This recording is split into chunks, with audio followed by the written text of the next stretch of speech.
Hello friend, এটা হচ্ছে cocoa কোলার fridge রয়েছে। তো ফ্রিজটি অনেক পুরনো হয়ে গেছে, কোনো পিসিবি নেই। এর আগে একটা কোকো কোলার ফ্রিজ ছিল।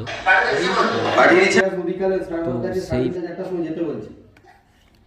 সেই ফ্রিজটাই এর পিসিবি আমরা দিয়েছি আমাদেরকে কাস্টমার। তো আমরা মেশিনটি চালু করতে পারবো না, কেননা সেই পিসিবি এই পিসিবি সম্পূর্ণ আলাদা পিসিবি, সেটা নিউ মডেল, তো এটা ওল্ড মডেল।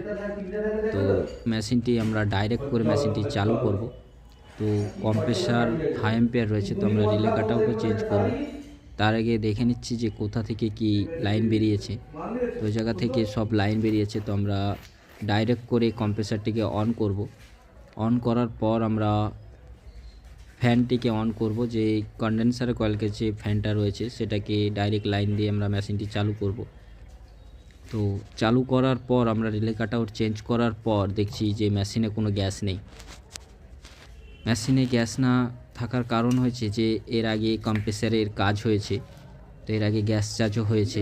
যে টেকনিশিয়ান কাজ করেছে, তো উনি একটা চার্জিং ভাল্বও লাগায়নি। চার্জিং ভাল্ব না লাগানোর কারণে একটি ক্যাপিলারি স্টোভ দিয়ে মুখের কাছে, যেটা আমরা চার্জ করি, যেই সিলিন্ডারের মুখে যেই ভাল্বটি লাগানো থাকে সেই ভাল্ব লাগিয়েছি। আমি বুঝতে পারছি না যে কিভাবে কাজ করেছে। সে চিপে কাজ করেছে বলে 2 দিন গ্যাস দিয়েছে, তারপরই আবার প্রবলেম হয়েছে। আমি টেকনিশিয়ানকে দোষ দিচ্ছি না, কেন আমরাও টেকনিশিয়ান, আমাদেরও ভুল হতে পারে। তো কোনো টেকনিশিয়ানকে আমরা খারাপ বলতে পারি না, কেননা তারাও মিস্ত্রি এবং টেকনিশিয়ান। তো কেউ নিজে শেখার জন্য এসেছে, কেউ নিজের মায়ের পেট থেকে শিখে আসে না। তো সেই কারণেই বলবো যে আমরা কোনো টেকনিশিয়ানকে আমরা খারাপ বলতে পারি না, কেন আমরা নিজেরাই টেকনিশিয়ান। আমাদের শেখার কোনো শেষ নেই এবং মার খাওয়ারও কোনো বয়স নেই।